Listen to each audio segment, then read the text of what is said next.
Hello Bilal भाई। सुबह से मैसेज कर रहा हूँ मन्नू, तुम रिप्लाई क्यों नहीं कर रहे? बस क्या बताऊं बिलाल भाई, शबानाबाजी से यही सीख रहा हूँ कि सब्र और हौसला कैसे करता है। क्या बना, फैसला आ गया? शबाना ठीक है? नहीं, अभी तो सवाल जवाब चल रहा है। लेकिन बिलाल भाई, शबानाबाजी का दुख अभी वाकई समझ आ रहा है। वो इंसान तो बाप कहलाने के वाकई लायक नहीं है। यही तो मसला है, सारी ताकत बस बेटियों को अच्छी माँ बनाने में लगा देते हैं। अच्छा बाप कैसे बनना है बेटों को नहीं सिखाते। अपनी दोनों बेटियों को यहाँ छोड़ के और दूसरी शादी कर ली। सच्चा तो मेरा बाप था, छोटी उम्र से काम पे लगा दिया तो क्या हुआ, मरते दम तक साथ तो था। चले बिलाल भाई, बस मैं आपको फैसले के बाद फोन करूंगा। और शबानाबाजी के लिए दुआ करेगा। अल्लाह हाफ़िज़।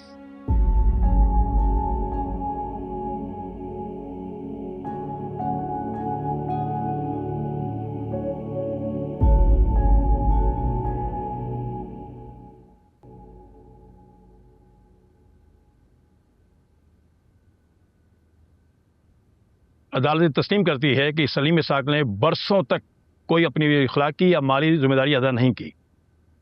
लिहाजा अदालत हुक्म देती है कि सलीम इसहाक अपनी बेटी की परवरिश और तालीम पर किए गए तमाम अखराजात उन्हें 120 दिन के अंदर अदा करे।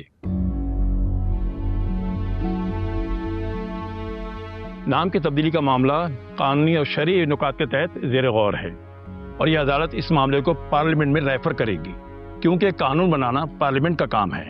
अदालत सिर्फ उस पर अमल दरामद करा सकती है। मगर यह बात वाज़ेह है कि बाप का होना सिर्फ कागजी शनाख्त नहीं, अमली जिम्मेदारी है।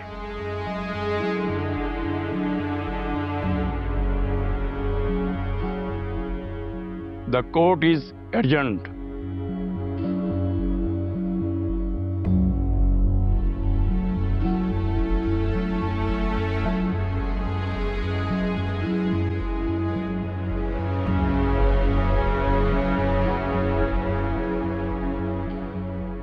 शबाना,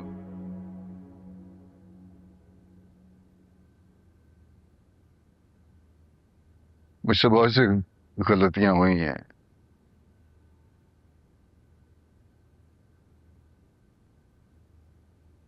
तुम्हारी नजर में मैं लाख कसूरवार सही, लेकिन हर मुजरिम को अपनी सफाई का मौका तो दिया जाता है ना। मैं माफी मांगता हूं, बहुत शर्मिंदा हूं। बेटे की ख्वाहिश में अंधा हो गया था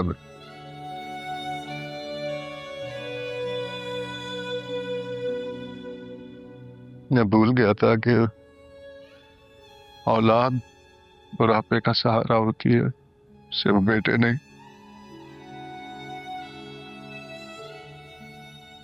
मेरी सबसे बड़ी गलती ही ये ख्वाहिश थी।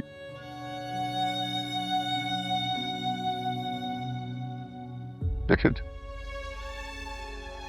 जिन्हें मैं सहारा समझ रहा था वो तो मुझे तन्हा छोड़ के चले गए, अपनी अपनी जिंदगी में गुम हो गए।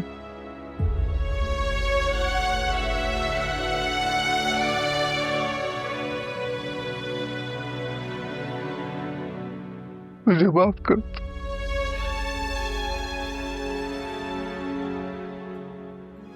मैं बिल्कुल अकेला रह गया। तुम मुझे माफ कर दोगी तो मेरी तकलीफ थोड़ी कम हो जाएगी। मुझे माफ कर दो। आपके इस जुर्म की इस दुनिया में कोई सजा नहीं है, क्योंकि कोई कानून ही नहीं है।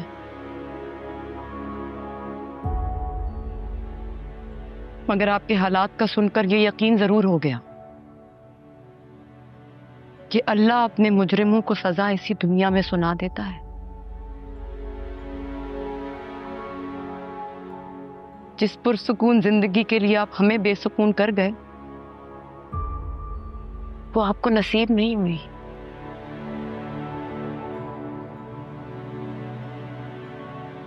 तन्हा रहने की बारी अब आपकी है।